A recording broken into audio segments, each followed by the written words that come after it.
right, America in the 40s and 50s. I'll split this lecture into two as I make sure I got the Zoom as good as I can get it.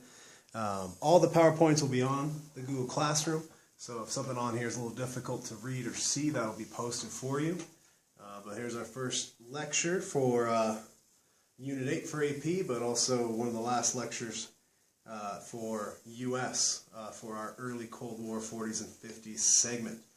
So here we go. Two presidents up there. The presidents we'll have on the 50s. Hard to see with the way that the glare is working. I'll see about the windows here in a sec. But we got Truman on the left and Eisenhower on the right. So review question from last time. What is a Cold War? Is it A, dropping a nuclear bomb on Japan? B, one of the bloodiest conflicts of the 20th century? C, a war that was fought in the coldest areas of the world? Or D, tension between the United States and the Soviet Union over technology and ideology from 1946 until 1990?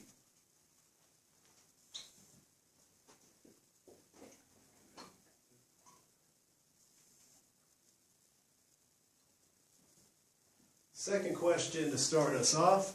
What was the Berlin airlift? Was it A, the last battle of World War II? B, what led to the building of the Berlin Wall? C, what provided West Berlin with food and supplies? Or D, the bombing raids on Berlin during World War II? Alright, with that, the first president we'll talk about here of the 40s and 50s will be Truman. So, FDR will die during the war and Truman assumes the presidency. He was born to farmers in Missouri. He'll serve in World War I, and he'll never graduate college. He's the last president we've elected without a college degree, and probably the last one we will ever elect without a college degree. He'd get married and have one child. Then he became a judge, a U.S. senator, then vice president, then president. You might say to yourself, how does someone without a college diploma become a judge? Probably because he knew people. He was well connected in the Missouri political machine and was able to get appointed to that position despite probably not being qualified. Then he'll rise the ranks, become vice president as a safer option during the nomination convention of 44, and then eventually president. He inherited the atomic bomb project, which we talked about last unit, and he will use that technology to end World War II, and he will be the first president that we have during the Cold War. He will win re-election in 1948 on a surprise comeback, but declines to run in 52. So on the right here, this picture, which is hard to see, not quite sure what to do about the glare, but you'll see it when you go through the PowerPoint on your own. It says Dewey defeats Truman. So they thought he was going to lose. They printed all these newspapers before they got the election returns in from the West Coast, and Dewey was ahead. So they printed out that Dewey defeated Truman, but once they counted the West Coast votes, most specifically in California, Truman ends up winning. So he's able to hold this newspaper up as a joke since he came back and won. Pictures, more pictures of Truman. On the left there he is in World War I. On the right there he is with his wife and his one daughter.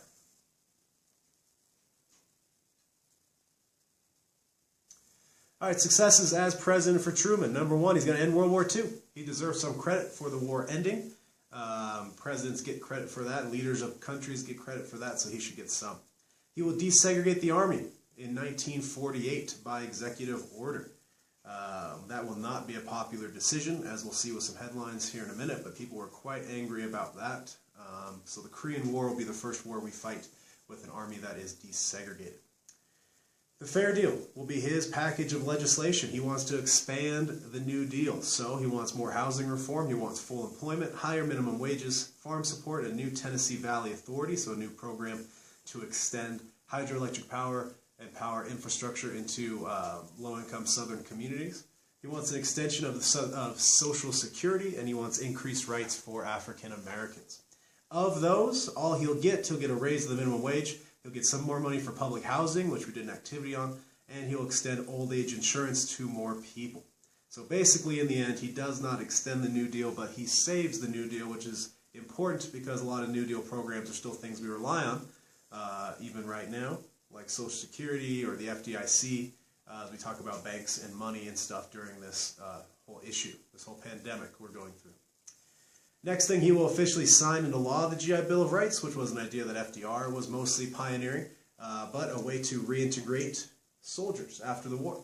So money for employment, education, and housing Still around today for those of us in our school that have been talking with military recruiters and all that. The GI Bill is still a very important thing.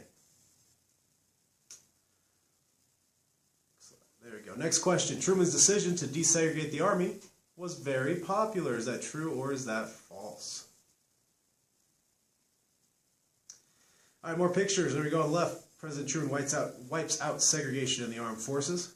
Okay, but of course, here we are. It's 1940s America, so the next big headline is that a posse bent on lynching searches woods for prey, and that's under states' rights. And the bottom right, which is really hard to see, it says there's a rumor that Negroes would resist. How? Of course they'll resist when you're trying to kill them without a trial. On the right there is Truman signing into law the executive order number 1, that desegregates the Army. So, next question. Truman's legislative package, extending the New Deal, or was supposed to extend the New Deal, was called what? A, the Second New Deal, B, the Square Deal, C, the Fair Deal, or D, the Truman Deal?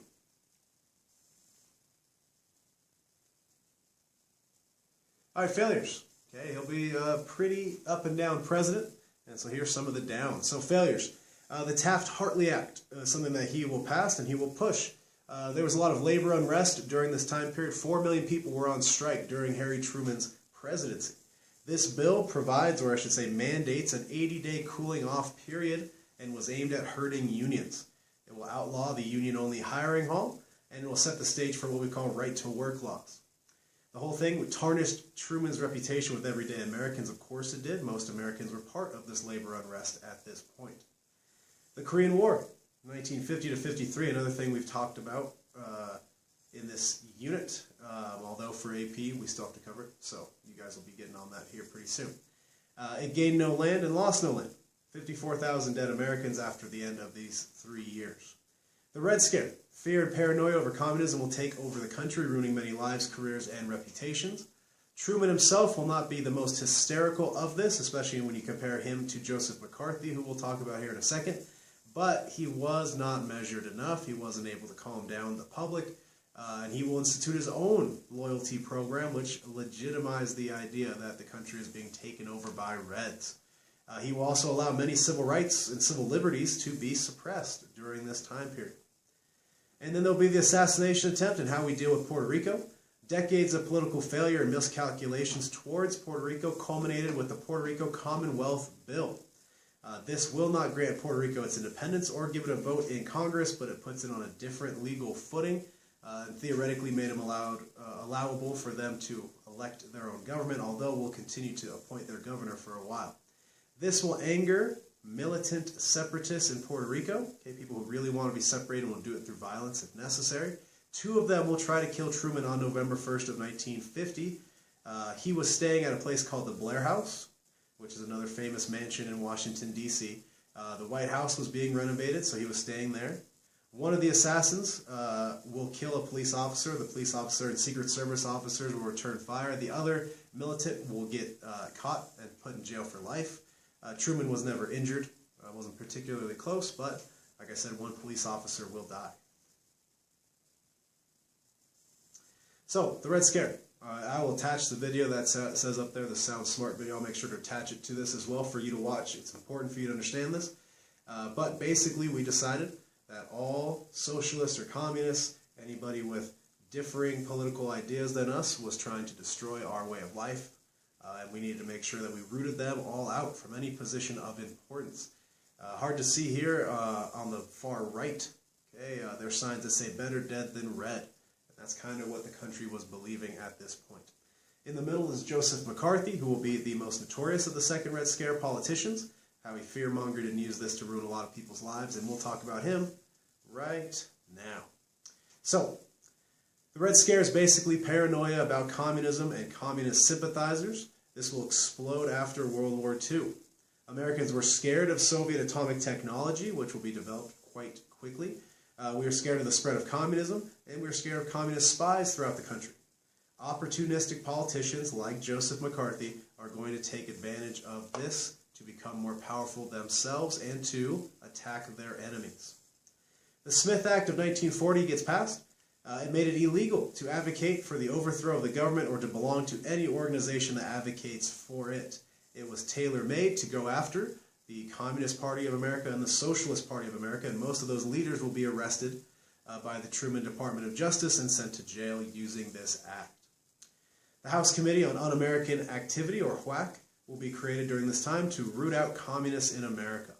In actuality, it's going to target many liberals and prominent New Dealers, people who believed in expanding government. It brought cases against prominent actors and politicians, including Alger Hiss of the United Nations. He was a Secretary General. He'll eventually get found guilty of perjury, and a lot of people will take that as evidence that he himself was trying to push communism through the United Nations, but that's still very much up for debate. The areas that are going to get hit the worst or the hardest, I will say, will be Hollywood for sure, and academia. College professors will be the ones that get dragged up in front of the House Committee on Un-American Activity the most. So next question, what was the Red Scare? Was it A, paranoia about the spread of communism in America? B, paranoia about the spread of democracy in America? C, fear of Soviet nuclear attack? Or D, the nickname given to the beginning of the Korean War? Alright, so like I said, Truman himself wasn't the most crazy about the Red Scare, but he also himself was not the most calm. And people will follow his lead. And he sets up this loyalty program, so it gives legitimacy, it gives more, maybe, weight behind the idea that there were communists in the government. So, his Attorney General is going to identify 90 disloyal organizations, and he will turn the FBI loose to go after those Reds that are in those organizations and within the federal government. Many of these organizations that get labeled as disloyal are civil rights organizations, things led by Dr. King or those of his ilk. His Loyalty Review Board, which he sets up, will investigate 3 million federal employees to see if they're communists. 3,000 of them are going to resign because they don't want to be investigated. They'll be dismissed or fired for refusing to go along with the investigation. They found 0 communists. 0. Federal employees were made to take loyalty oaths and were forbidden to do these things. Okay, so basically their First Amendment rights get taken away. If you want to be a federal employee and prove that you're not a communist, you have to stop criticizing the United States. You have to stop advocating for the equal rights of women or minorities. You can't own books on socialism, and you can't attend foreign films, because all those things, I guess, they decided would destroy America. So having your First Amendment rights to criticize the United States, believing that women or minorities might be equal, and owning any books that might talk about socialism or seeing foreign films was too much for Truman, which is emblematic because he's supposed to be the moderate one. He's supposed to be the guy that's in the middle. And this is what he's pushing. Shows you how far we were skewed at this moment. So, next question. How many federal employees were investigated under Truman's loyalty program? None, 1 million, 2 million, or 3 million? A, B, C, or D?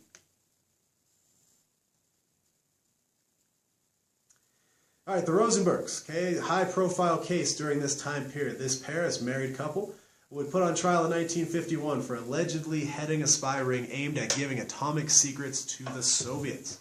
The couple will vigorously deny and defend themselves and proclaim that they are innocent. After a short trial, they're both going to be found guilty and sentenced to death. Most Americans agree that this was the right decision, but many felt that the two were victims of anti-communist paranoia. What we can say now, almost 69 years later, almost 70 years later, we can say that for sure the husband was guilty. Very much more dubious whether or not the wife was, but what happened, happened.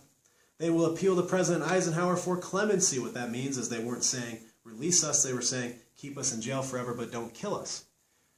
Eisenhower declines, and he says, I can only say that by immeasurably increasing the chances of atomic war. The Rosenbergs may have condemned to death tens of millions of innocent people all around the world. The execution of 2 human beings is a grave matter, but even graver is the thought of the millions of dead whose deaths may be directly attributable to what these spies have done. So what he's saying is, yeah, killing 2 people is a big deal, but these 2 people leaking these atomic secrets may jeopardize the lives of millions of people, so they need to be punished. So they will be executed by the United States. As you can see here is a headline in the Los Angeles Times. There on the right, they were put in 2 separate cages that were next to each other during the trial because they were so dangerous that they could not be sitting in an open courtroom, I guess. All right, more Red Scare stuff. Blacklisting. Okay, I said the film industry, entertainment, Hollywood's going to be hit the hardest. And this is what that goes into. Many actors, writers, and directors had dabbled with the Communist Party in the 1930s. It was fashionable. It was new. It was different. It was cosmopolitan. It was European. Lots of people went to Communist Party club meetings or whatever in college. It did not mean that they were actually communist. There's lots of clubs in college, and you'll see that. And some people went in there. This will lead to more aggressive actions towards the Hollywood industry, the film and television acting industry. The first big group from Hollywood to thumb their noses at the House Un-American Activities Committee will be the Hollywood 10. They refuse to testify. They're questioned, they refuse, they invoke their Fifth Amendment, and they will be arrested. They were sent to jail for refusing to testify. In response, more than 250 actors, writers, and directors were denied work in Hollywood for supposedly being communists. Again, not really much will ever be proven, but a lot of people's names will be brought up by various other actors and politicians, and they'll be thrown right under the bus. One person who deserves specific mention in this will be Ronald Reagan, future president. He was an actor, and he was head of the Screen Actors Guild, which is the big acting union, and he will go in front of the House Un-American Activity Committee, and he will name a whole bunch of names of people that he didn't know if they were really communist or not, thought they might be. It'll make him more popular nationally, but it will ruin a lot of those people's lives. McCarthyism. This will start during the Truman administration and continues on during Eisenhower. As part of this Red Scare, Joseph McCarthy was a Republican senator from Wisconsin. He'll become a dangerous demagogue during this Red Scare. He'll create the House Un-American Activity Committee, and he will run it. Made his mark in February 1950 by alleging widespread communist infiltration in the government. So he's going to claim that there's lots of commies everywhere. He's going to make sweeping accusations, and he'll hold slanted public hearings. Basically, he'll get you in front of a lot of cameras and yell at you and throw a whole bunch of accusations at you. And when you try to defend yourself, he'll cut you off and say that that's proof that you're a communist for trying to defend yourself or whatever. He was usually unable to prove anything, but he will ruin a lot of people's lives by bringing up the accusations, by leaving that up as a possibility. He claimed that Truman and Eisenhower were soft on communism, despite the billions of dollars that they were spending currently on containing communism. Said that they were soft on communism despite the 54,000 lives that Truman used and lost fighting against communism in the Korean Peninsula. He will meet his match, though, not when he takes on presidents or Hollywood or whatever, but when he accuses the army of harboring thousands of communists, that the army itself is a communist institution. He will lose that fight, and he will drink himself to death. He'll die later, probably from alcoholism and exhaustion. So some pictures of blacklisting in the Hollywood 10. You see people there. It says, free the Hollywood 10. On the right, it's hard to see that picture. It says, President Truman, free the Hollywood 10.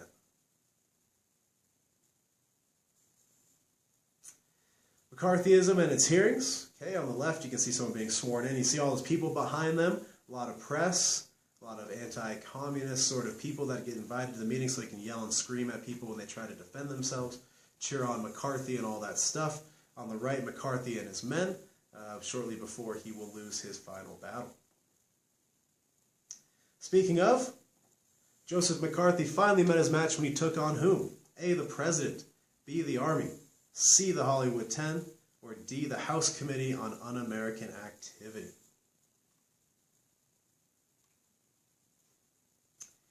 All right, the baby boom. Something we talked about a bit in here, but we'll recover because baby boomers are the generation in charge right now.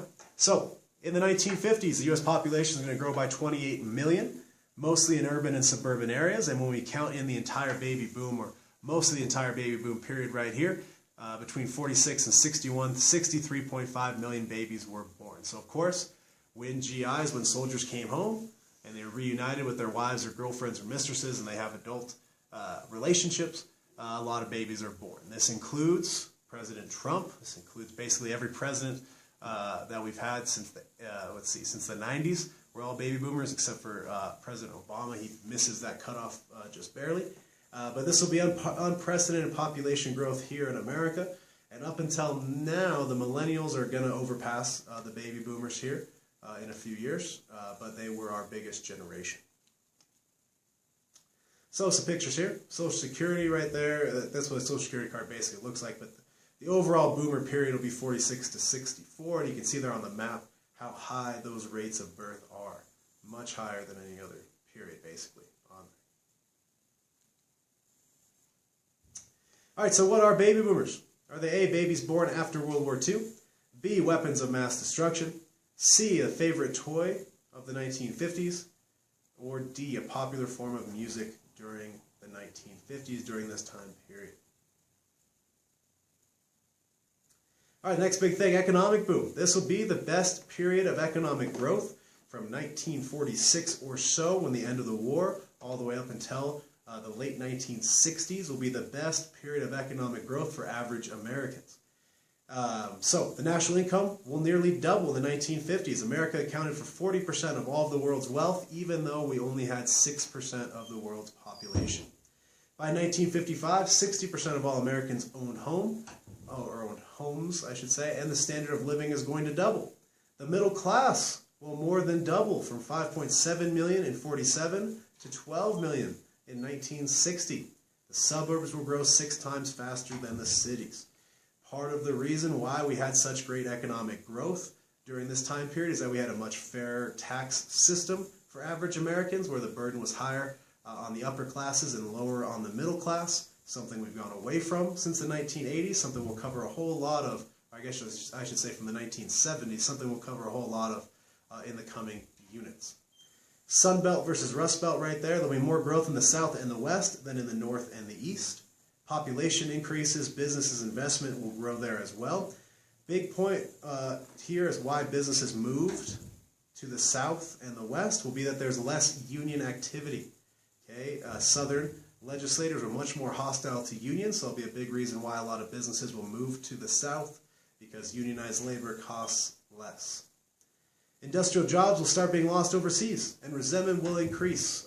We saw it a lot in the last presidential election, fighting over NAFTA, losing us industrial jobs and manufacturing jobs, and that was very much true, but is also very much true is that we started losing these jobs in the 1950s, as soon as Europe came back online, and especially as soon as Japan and Southeast Asia comes back online and rebuilds after the war.